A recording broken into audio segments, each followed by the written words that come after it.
Hello, assalamualaikum guys. Welcome back to Anglais bu gaaw ci wolof fast English in wolof ngeen si ànd seen coach Bamba. Guys, tey suñu leçon bés bi dañuy jël benn leçon bu am solo boo xam ne day jëm ci wàllum communication ay baat yoo xam ne di nga ko mën a jëfandikoo bu baax a baax sooy communiquer anglais. Alright, kon su fekkee yaa ngi soog gis suñu vidéo, su fekkee yaa ngi soog a ñëw chaîne bi nga bëgg jàng anglais di ko jàlle ci làkku olof, abonnel bés cloche notification bi su ko defee bépp lesson bépp vidéo buñ dugal nga mën see teel a jot. Okay guys, let's get down to the lesson.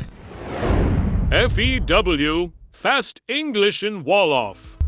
Alright guys, comme ni mu leen ko waxee tey suñu leçon bés bi leçon communication la en anglais tey nag dina leen indil ay baat yoo xam ne dina la wax kañ nga koy jëfandikoo ak mooy lan indi see exemple bi si njëkk mooy probably, beneen mooy absolutely, bi si topp ba tey am nga fortunately, beneen am nga unfortunately. Alright, mu nekk ay baat yu am solo yoo xam ne di nga ko soxla bu baax a baax suñu ñëwee ci firi bi ak leçon bi di nga gën a xam bu baax a baax.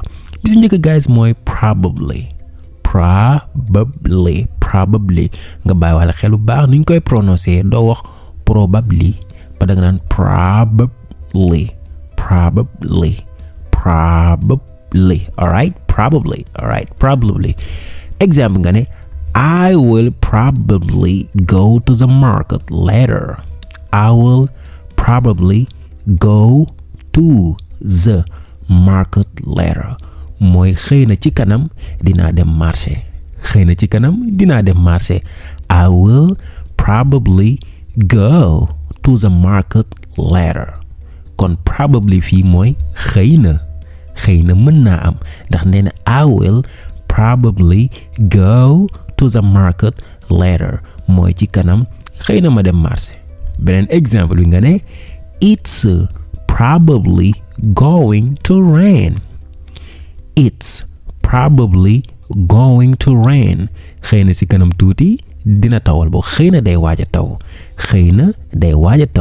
It's probably going to rain. soo dindi woon probably rek wax it's going to rain mooy day waaj a taw. waaye soo ne it's probably going to rain mooy xëy na day waaj a taw. beneen exemple ma tey ci probably, Coach Bamba will probably be late. Coach Bamba will probably be late. Bamba de xëy na mu tardé. Bamba will probably be late. Okay, the last one is example yi ci probably mën nga ne they probably did it on purpose.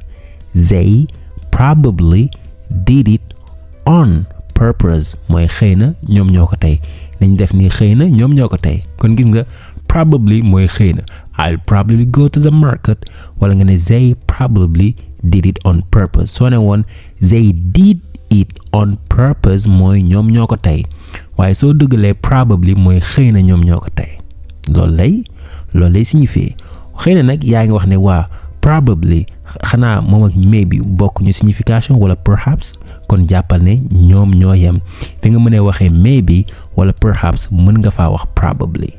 am na tuuti différence bu ndaw ndax anglais yi nee nañ su fekkee maybe ak perhaps ñoo gën a oyof waaye probably moo gën a diis waaye yooyu yëpp ay détails la kon daal jàppal ne probably ak maybe ak perhaps ñoom ñoo yem ñoom ñëpp mooy mën naa am xëy na comme ni ma ko indee ci exemple yi.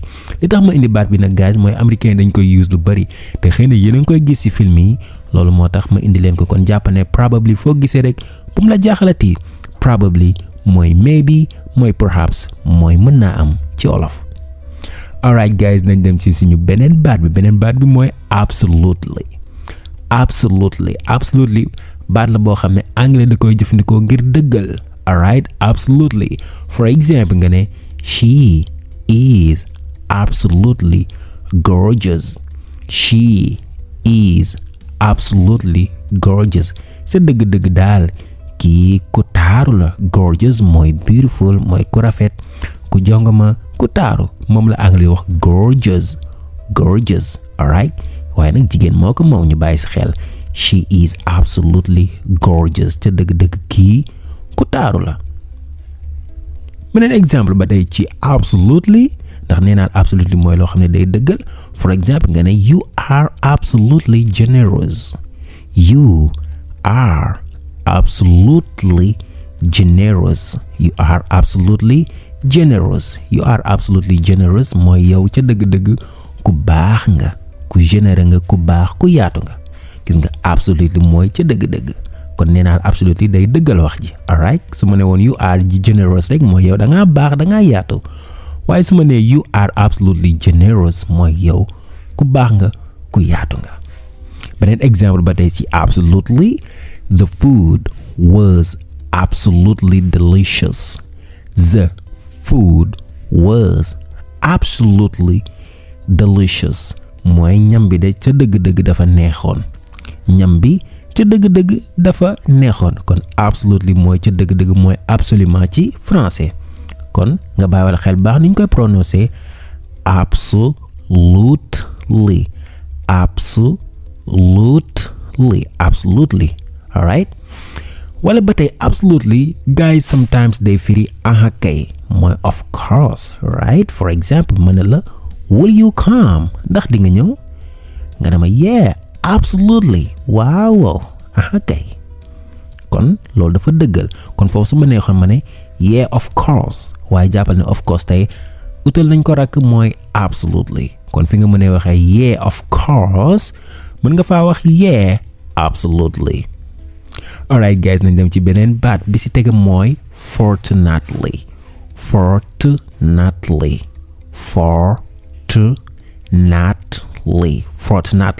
Fortunately guys mooy heureusement. alright comme heureusement nangam. am na beneen bi ñuy wax malheureusement boobu dinañ ci ñëw ok. for example nga ne fortunately I came on time. heureusement ba ñëw naa ci waxtu ba. kon heureusement fi ñu koy jëfandikoo wala boog fortunately fi ñu koy jëfandikoo mooy su fekkee loo xam ne dafa positif.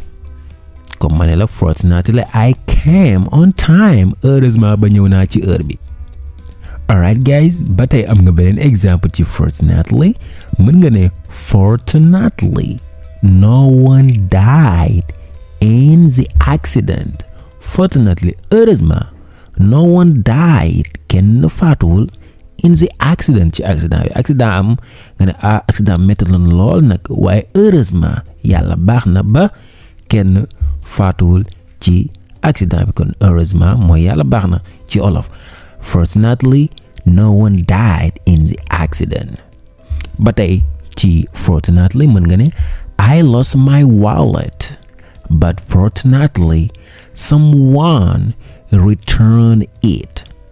I lost my wallet dama réeral sama kalpe but fortunately heureusement someone returned it kenn indiwaat na ma ko. kenn for na ko ba indiwaat ko. kon gis nga fortunately mooy heureusement. alright guys waaye nag suñu waxee heureusement suñu xel day dem si malheureusement. soo bëggee wax malheureusement fortunately li ko jiitu si kanam fortunately danga fay def mu nekk unfortunately. unfortunately mooy malheureusement. nañ xool exemple yi nga ne she studied hard but unfortunately she didn't pass the exam. she studied hard moom nag jàng na bu baax de but unfortunately waaye nag malheureusement she didn't pass the exam. passewul examen bi amu ko. jàng na bu baax def na lépp lu mu war a def waaye nag malheureusement passewul examen bi. beneen exemple ba tey ci unfortunately mi nga xam ne mooy malheureusement.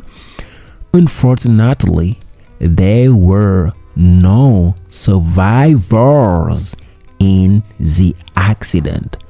Unfortunately malheureusement there were no survivor amul kenn ku dund in the accident ci accident bi. ñu ne la waa accident bi ni mu demee wala nga ne accident métti na lool waaye nag malheureusement ñoom ñëpp dañoo ñàkk seen bakkan kenn mucc si. alright moo tax mu ne unfortunately malheureusement there were no survivors amul ku mucc in the accident ci accident bi. the last one benn exemple bi nga xam ne moo mujj ci unfortunately he passed away this morning. Unfortunately, malheureusement, he passed away. Moom de nelaw na gaañu na this morning si suba gi. Moom de malheureusement mujj na gaañu si suba gi. Kon passed away mooy gaañu, rafetal la rek. Comme fii si olof ni ñu amee dee noonu lañu amee faatu. Anglais tamit ni mu amee die noonu la amee pass away. Pass away mooy bi xaw a tegg ne tuuti, bi xaw a rafet tuuti mooy gaañu wala génn àdduna. Unfortunately, he passed away this morning. Malheureusement moom faatu na, génn na àdduna tey si suba. Alright guys, kon loolu moo nekkoon suñu leçon bés bi, mu nekkoon ay baat yu am solo yoo xam ne di ko mën a jëfandikoo bu baax a baax sooy communiquer anglais. Kon nag wax leen ma seen xalaat ci commentaire yi, te nag bu leen fàtte abonné, partager, di commenter guys. See you soon on your favorite YouTube channel, Anglais bu gaaw ci olof. Ngeen si ànd seen kër ci Bamba. Goodbye.